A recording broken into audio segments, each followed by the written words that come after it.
Hello, and welcome back to the Nightly Verdict. Tonight we're going back to a hot, still morning in Fall River, Massachusetts. The year is 1892, and we're going to spend the next hour drifting through one of the most famous and most argued over court cases in American history. This is the story of Lizzie Borden. You may already know the old children's rhyme. Lizzie Borden took an axe and gave her mother 40 whacks. It's been repeated for over a century on playgrounds, in songs, in half-remembered trivia. But the real story, the slow, procedural, very human story that unfolded in a courtroom the following year, is stranger, quieter, and far less certain than the rhyme suggests. So settle in. Let your eyes close if they want to.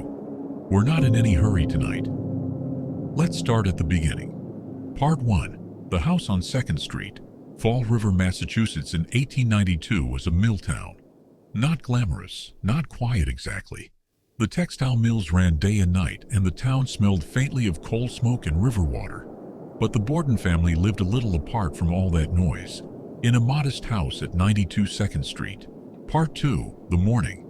On the morning of August 4th, 1892, the house on 2nd Street settled into what looked, from the outside, like an ordinary day. Andrew Borden left for his usual walk around town, checking in on his properties and business interests, a routine he followed almost every morning. Abby stayed home tending to housework. Bridget, the housekeeper, was set to washing windows, inside and out, a hot, tedious job on an already warm day. Emma was away visiting friends in another town, as she often was. And Lizzie was somewhere in or around the house. At some point in the late morning, the exact timing would later become one of the most fiercely disputed details of the entire case. Abby Borden went upstairs to the guest room to straighten the bedding. She never came back down. Andrew returned home around 10:30. He wasn't feeling well, the lingering stomach trouble, perhaps, or simply the heat. He let himself in, had some trouble with a stuck lock, and settled into the sitting room downstairs to rest. Bridget, tired from the window washing, went on up to her small room in the attic to lie down for a while. And sometime in the next hour, again, the exact minute would be argued over for the rest of everyone's lives. Andrew Borden was killed while resting on that downstairs sofa. It was Lizzie who raised the alarm. She called out to Bridget, who had just settled down to rest, telling her to come quickly, that her father was dead, that someone had come in and killed him. Part 3. What the house revealed. What the neighbors, and soon after the police, found inside the house on 2nd Street was almost hard to process against the quiet, ordinary morning that had preceded it. Andrew Borden had been struck repeatedly, not 40 times despite the rhyme, but around 10 or 11 blows while lying on the sitting room sofa. He had been resting. His face was, by most descriptions, peaceful, undisturbed, even as the attack happened, suggesting he may have been asleep and never woke. And then, upstairs, in the guest room, where she had gone to straighten the bedding that morning, Abby Borden was found. She had been dead for some time already, likely close to 2 hours before Andrew, killed in a similar brutal fashion. 2 victims, 2 separate attacks, separated by roughly 90 minutes in the same small house. And no one, according to every account given that day, had seen anyone come or go. The murder weapon was never conclusively identified, though a hatchet found in the cellar with a broken handle, its head wiped nearly clean, would become the central, endlessly debated piece of evidence in the case. News spread through Fall River almost immediately. And very quickly, without much other explanation available, suspicion turned toward the one person who had been home, awake, and present in the house both mornings. Lizzie Borden. Part 4. The suspicion builds.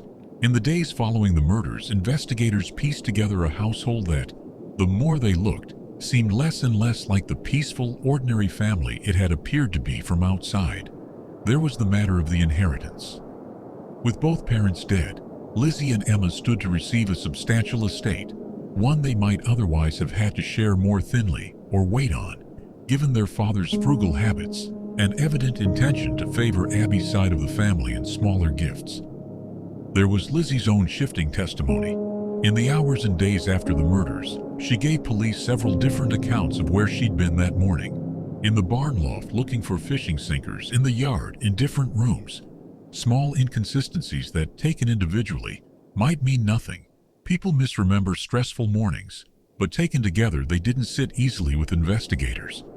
And then there was the matter of the dress. Several days after the murders, a family friend later testified she saw Lizzie burning a dress in the kitchen stove. A blue dress, Lizzie explained, ruined by paint and no longer wearable. It happened to be during the period when police were actively searching the property for blood-stained clothing. Innocent explanation or something else? The prosecution would lean heavily on it. The defense would spend just as much energy explaining it away. There was also, a day or so before the murders, an unusual visit Lizzie reportedly made to a local drugstore, asking to buy prussic acid, a poison, supposedly to clean a fur cape. The pharmacist refused to sell it to her without a prescription. On August 11th, 1 week after the murders, Lizzie Borden was arrested and charged with both killings. Part 5. The trial begins. The trial opened in June of 1893 in New Bedford, Massachusetts, and it became, almost immediately, a national sensation. Newspapers across the country sent reporters. Illustrators sketched Lizzie in the courtroom each day. Since photography wasn't permitted, the public appetite for every detail, every witness, every objection, every small gesture Lizzie made in the dock was enormous.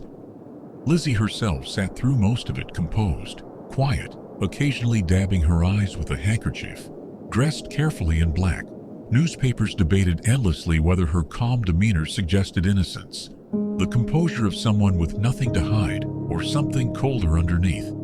The prosecution built its case on the pieces we've already walked through. Motive, in the form of inheritance and old family tension. Opportunity, since Lizzie was the only person clearly in or around the house during both attacks. And behavior after the fact, the inconsistent statements, the burned dress, the drugstore visit. But the prosecution had a real problem, and it was a problem that would only grow larger as the trial went on. There was no direct evidence. No witness saw Lizzie commit either murder. No blood was ever conclusively found on her clothing at the time of arrest. The only dress in question had already been burned days before. The hatchet in the cellar could not be definitively matched to the wounds. Everything the prosecution had was circumstantial, suspicious, uncomfortable but not conclusive. Part 6. The defense. Lizzie's defense team, led by a former Massachusetts governor, understood exactly where the prosecution's weakness lay and built their entire strategy around it.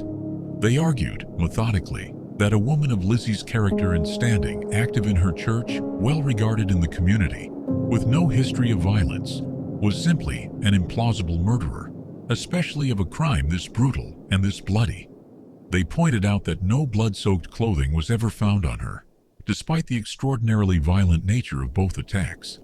Whoever had done this, the defense argued, would have been covered in blood, and no one ever produced any evidence Lizzie was. They picked apart the timeline, arguing there simply wasn't enough time between Bridget's accounts, Lizzie's whereabouts, and the medical estimates of when each murder occurred, for Lizzie to have committed both crimes and cleaned up afterward, without anyone noticing anything at all. And in a moment that would become one of the more famous turns of the trial, the defense successfully argued to exclude Lizzie's inconsistent early statements to police, the ones given in the chaotic days right after the murders, on the grounds that she hadn't been properly informed of her rights before being questioned as a suspect. The jury never heard those shifting stories in detail. The trial ran for 2 weeks, dozens of witnesses, days of expert medical testimony about wound patterns and blood spatter, cutting-edge science for 1893, though crude by any modern standard. And then, on June 20th, the case went to the jury. Part 7. The verdict. The jury deliberated for a little over an hour for a case that had occupied the entire country's attention for nearly a year. When they returned, the foreman delivered the verdict, not guilty, on both counts. The courtroom, by most accounts, erupted, not in outrage, but in applause. Much of the public, and apparently much of the jury, simply could not reconcile the idea of a respectable, church-going New England woman committing an act this violent, this intimate, against her own father and stepmother, especially without a single witness or piece of direct physical evidence. Lizzie Borden walked out of that courtroom a free woman. Part 8. After the trial. Lizzie, who began going by Lisbeth in the years afterward, used part of her inheritance to buy a large, comfortable house in a nicer part of Fall River, one she named Maplecroft. She lived there for the rest of her life, largely avoiding public appearances, though never quite escaping the shadow of the case. Her relationship with her sister Emma, close for most of their lives, cooled and eventually broke entirely years later, for reasons that were never fully explained publicly. The murders of Andrew and Abby Borden were never officially solved. No one else was ever charged. To this day, historians, amateur investigators, and true crime writers continue to debate the case, some convinced of Lizzie's guilt, pointing to the burned dress and the drugstore visit as too suspicious to explain away. Others convinced the case against her was thin from the start, built more on discomfort with an unmarried woman's coldness than on real evidence. What we're left with, more than a century later, isn't a clean answer. It's a house on 2nd Street, a hot August morning, a hatchet with a broken handle, and a jury that took just over an hour to decide there wasn't enough here to convict. Maybe that's the right place to leave it tonight. Not with certainty, but with the quiet, unresolved shape of the thing. The kind of story that settles into the back of your mind rather than jolting you awake. Thank you for spending this hour with me. If your eyes are already closed, that's exactly where I hoped they'd be. Good night.